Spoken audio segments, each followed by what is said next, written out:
साल तक अदालत के चक्कर लगाता रहा क्योंकि उस पर आरोप था 57 रुपए 60 पैसे के गबन का। एक तरफ वो डाकिया है जो 29 साल बाद जिसे बाइज्जत बरी तो किया गया लेकिन उसकी दुनिया लूट चुकी, और एक तरफ हजारों लाखों लोग हैं आम आदमी जो इसी तरह से अदालतों के चक्कर लगाते हैं, सिस्टम के शिकार होते हैं। और दूसरी तरफ ऐसे बहुत सारे लोग हैं, रसूखदार लोग, पैसे वाले लोग, असरदार लोग, पावरफुल लोग, जिसमें नेता भी हैं, उद्योगपति भी हैं और तमाम तरह के लोग हैं, नौकरशाह भी हैं, जिन पर तमाम संगीन आरोप लगते हैं, अरबों के घोटाले के आरोप, भ्रष्टाचार के आरोप, और उसके बाद या तो आसानी से छूट जाते हैं, उन्हें जमानत मिलती है, या कानून का फायदा उठाते हैं। और इसमें कलमाड़ी से लेकर कनी मोई से लेकर ए राजा तक है, सब पर तमाम संगीन इल्जाम है करप्शन के, लेकिन सब जेल से बाहर हैं, उन्हें जमानत मिल जाती है। और दूसरी तरफ ये डाकिया 29 साल तक लड़ता है, जब बाइज्जत बरी होता है तो पता चलता है उसकी नौकरी जा चुकी, परिवार बिखर गया, 3 बच्चों की मौत हो गई, और जब बाइज्जत बरी हुआ भी तो उसे क्या मिला, मुआवजे का पता नहीं,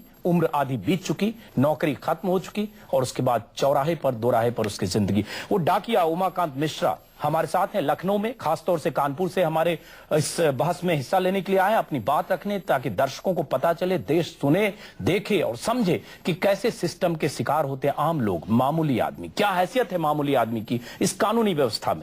कहते हैं, हम सब सुनते आ रहे हैं, justice delayed is justice denial. Justice delayed और जस्टिस डिनाइड के सबसे बड़ा एग्जाम्पल उमाकांत मिश्रा और उनकी पत्नी हमारे साथ लखनऊ स्टूडियो में है। हमारे साथ हैं स्टूडियो में जस्टिस फखरुद्दीन, इनसे हम बात करेंगे कानूनी पहलू की। विक्रम सिंह फॉर्मर डीजीपी हमारे साथ यूपी के, वो हैं हमारे साथ, बातचीत करेंगे उनसे कानूनी पहलू भी, और पुलिस कैसे ऐसे मामलों में क्या अड़ंगा लगाती है या किस वजह से लोग फंसते हैं, अदालतों के चक्कर लगाते हैं और 20-20, 30-30 साल तक मामूली मुकदमे के शिकार होते हैं। और हमारे साथ मुंबई से आरटीआई एक्टिविस्ट अनिल गलगली, इन सबसे बात करेंगे। सबसे पहले चलते हैं उस पीड़ित परिवार के पास। उमाकांत मिश्रा है हमारे साथ, डाकिया जिनकी कहानी हमने आपको सुनाई, बहुत दर्दनाक कहानी है। सिस्टम का शिकार एक शख्स कैसे होता है, इसकी कहानी। उमाकांत जी, चूंकि दर्शक सुनना चाहते हैं आपसे, हमारे साथ कुछ लोग हैं, हम चाहेंगे कि सरकार तक आपकी आवाज जाए, हम चाहेंगे कि आपको मुआवजा मिले। हालांकि मुआवजा मिल के भी 29 साल आपका वापस नहीं लौट सकता, आपकी नौकरी खत्म हो चुकी, आप सस्पेंशन में रहे पूरे नौकरी के दौरान, आपकी वो इज्जत जो समाज में थी वो सब वापस नहीं लौट सकती। लेकिन फिर भी चाहेंगे,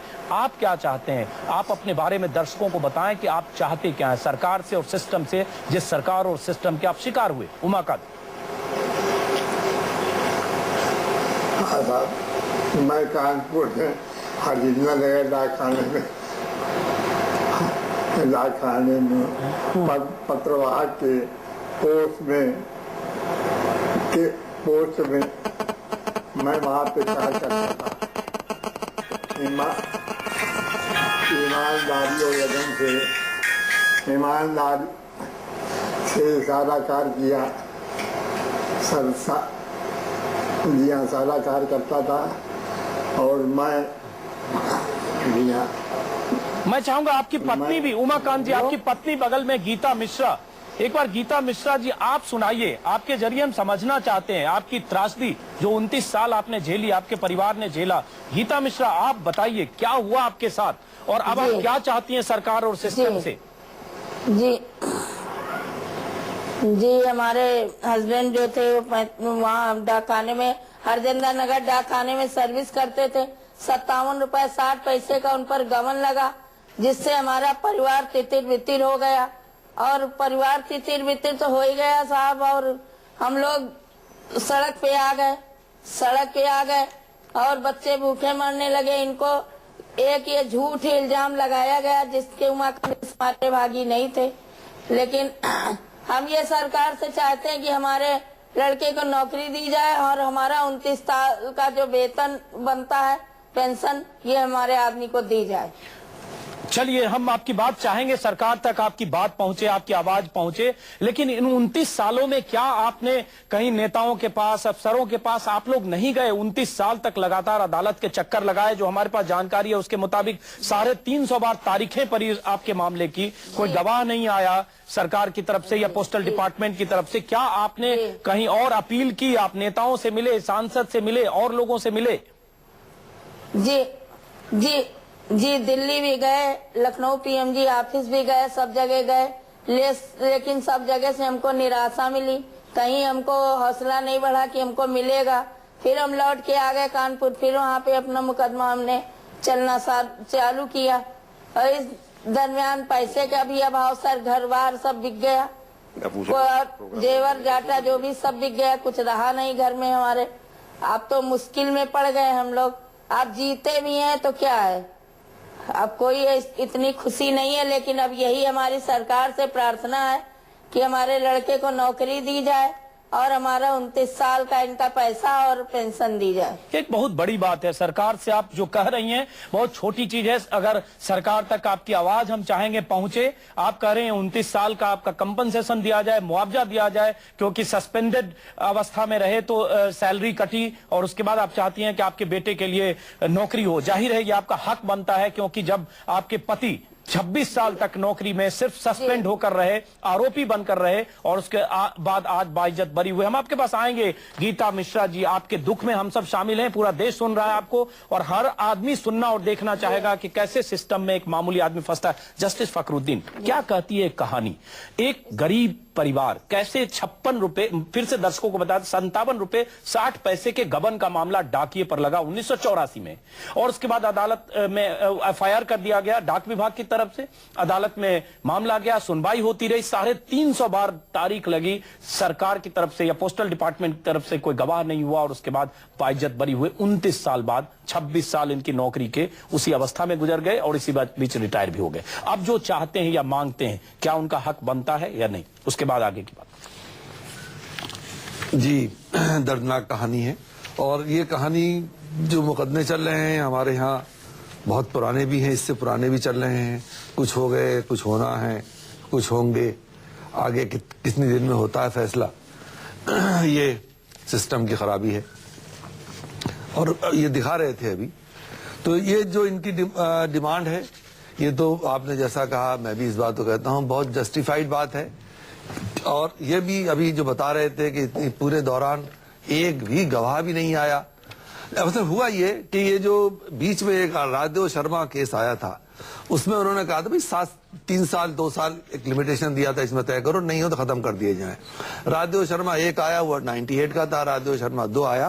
फिर एक सवाल ये पैदा हुआ कि प्रिवेंशन ऑफ करप्शन एक्ट में ये अगर ऐसे मामले हैं तो खत्म किया है ना किया जाए। लेकिन सर मैं एक बार सुन लें, कर्नाटका हाई कोर्ट ने उसमें एक फैसला दे दिया कि ऐसे मामले भी खत्म हो जाए।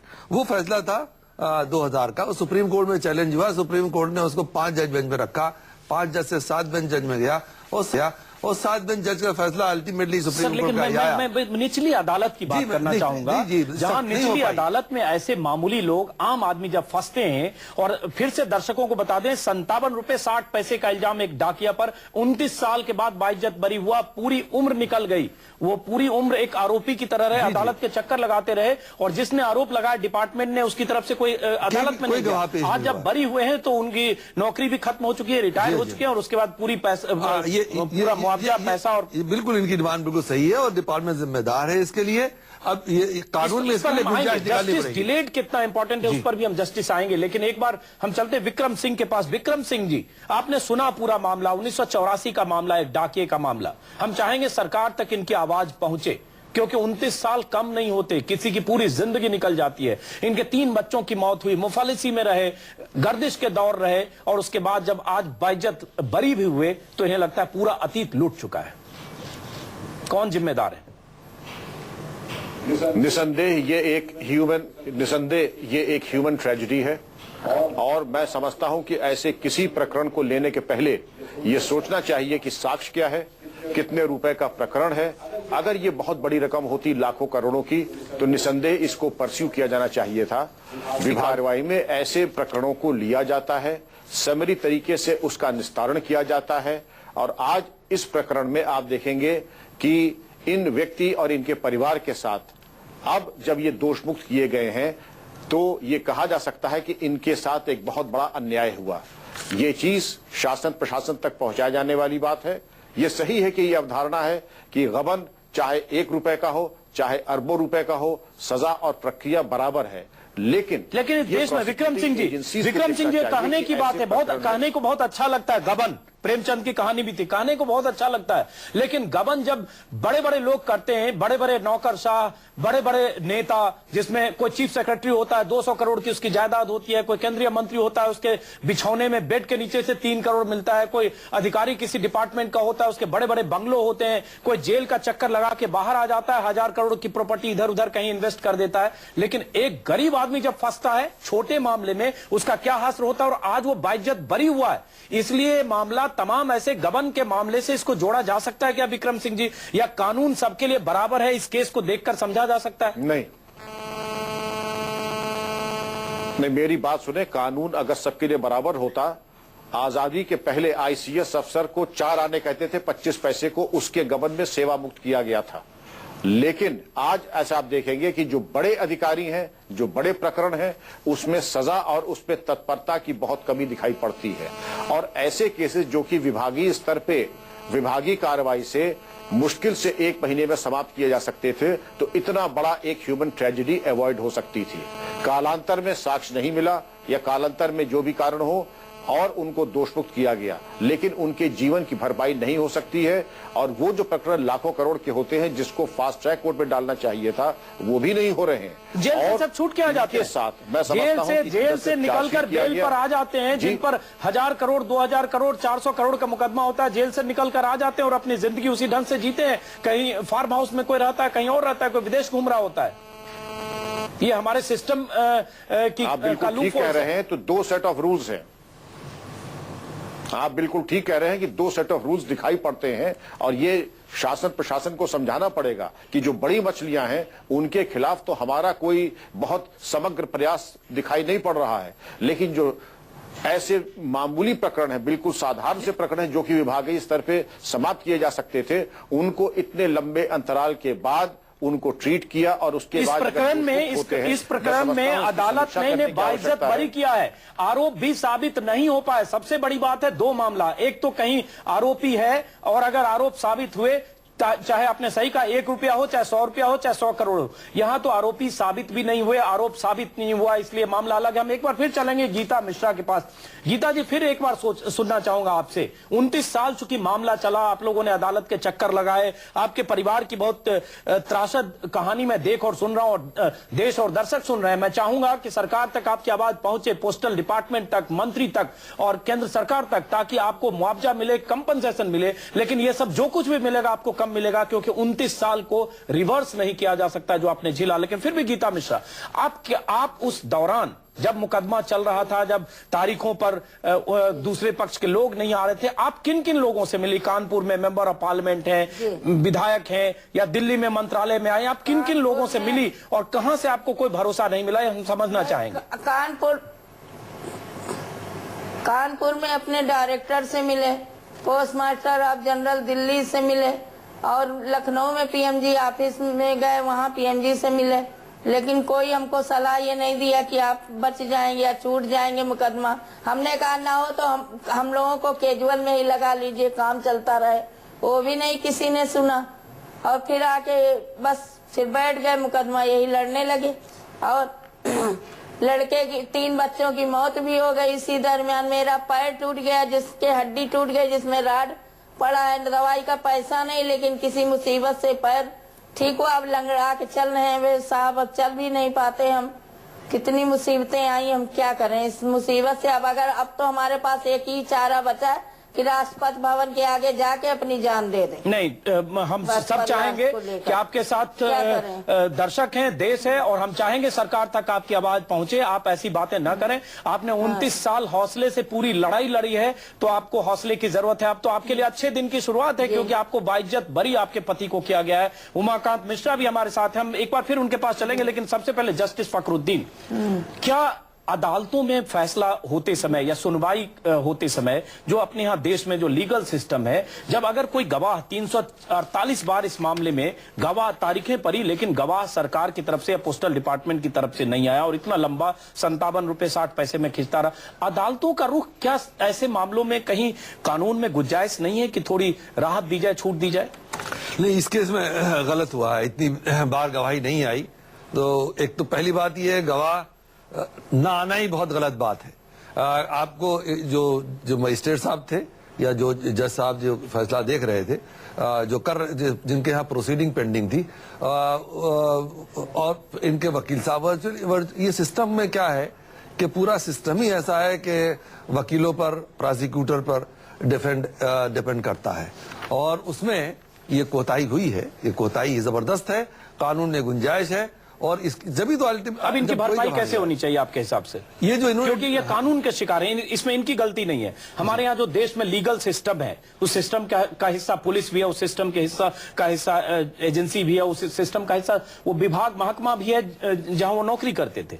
अब इनकी भरपाई कौन करेगा या किसको करना चाहिए? देखिए, ये भरपाई तो जहां तक अब इसका प्रोसिक्यूशन जो ये बता रहे हैं आप, एक बात बीच में आई, वर्चुअली MP, MLA, मंत्री ये कोई भी कर नहीं सकता था, क्योंकि मामला अदालत में है, और अदालत में पैरवी होकर कार्रवाई होती है, और ये तो अदालत में जो डेट तारीख पे तारीख मिली है, ये गलत काम हुआ है।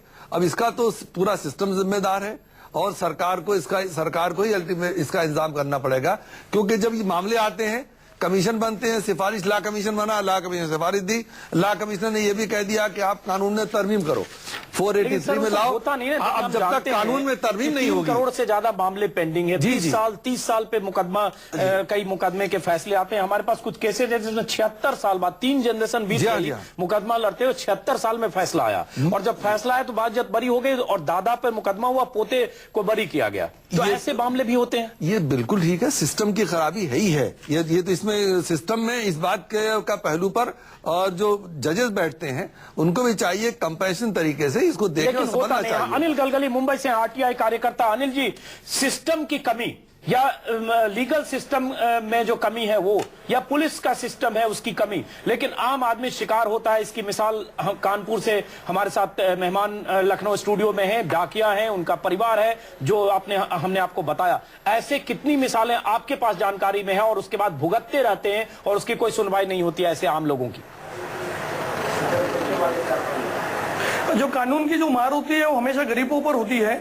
आज भी मुंबई शहर में भी ऐसे कई मामले हैं जो बड़े बड़े लोगों पे आज तक उस पर सुनवाई नहीं हो रही है, और निश्चित तौर पर डाक विभाग की बहुत बड़ी लापरवाही है, क्योंकि अभी हर जगह सेंट्रल गवर्नमेंट हो या स्टेट गवर्नमेंट, हर जगह ऐसे मामलों में ABCD ऐसी कैटेगरी की जाती है। जो छोटे मामले होते हैं वो डिपार्टमेंट वाइज सॉल्व करके उसको वही निपटाया जा सकता है। आज भी देश में मौलिक परिवर्तन की आवश्यकता है। अदालत में ऐसे मामले नहीं जाने चाहिए जिसमें कोई सार न हो, जिसमें कोई तथ्य न हो। ऐसे मामले अगर लंबे होते हैं तो निश्चित तौर पर दोनों पक्षों पर इसका बोझ होता है। और ये जो मामला है, मेरा तो मानना है कि डाक विभाग के बजाय जिन लोगों ने इन डाकिया पर जो दोष लगाया है, जिन लोगों ने इसकी चार्जशीट दायर की है, उन अधिकारियों के वेतन से उनकी जो पेंशन है उसे रोककर इनका नुकसान भरपाई उन्हें मिलनी चाहिए, ताकि न्याय हो सके। और इसके बहुत अहम बात आपने कही है अनिल गलगली साहब, बहुत अहम बात कही है कि 29 साल पहले जिस उप डाकपाल ने उमाकांत मिश्रा पर आरोप लगाए, और उसके बाद 57 रुपए 60 पैसे के गबन के आरोप में चकेरी थाने में मामला दर्ज कराया गया, और उसके बाद उन्हें गिरफ्तार भी किया गया। जेल में 2 दिन रहने के बाद जमानत हुई, और उसके बाद 29 साल तक मुकदमा लड़ते रहे, लेकिन सस्पेंड हो गए, और सस्पेंशन में ही इनकी पूरी नौकरी खत्म हो गई। सवाल उठता है कि जिन्होंने मामला दर्ज कराया, उस विभाग के जो बाकी अफसर थे, जिन्होंने अदालत में या तो इन्हें क्लीन चिट नहीं दी, या गवाही नहीं दी, या ये बताया नहीं, और उसके शिकार हुए उमाकांत मिश्रा, वो जवाबदेह लोग कहां हैं? क्या उनकी जवाबदेही नहीं बनती है? जो जवाबदेह हैं वो कहीं या तो नौकरी कर रहे होंगे, या रिटायरमेंट लेकर पेंशन की तमाम सुविधाएं ले रहे होंगे, लेकिन शिकार जो बने उमाकांत मिश्रा, उनका हश्र सामने। ब्रेक के बाद वापस लौटते हैं, समझने की कोशिश करेंगे।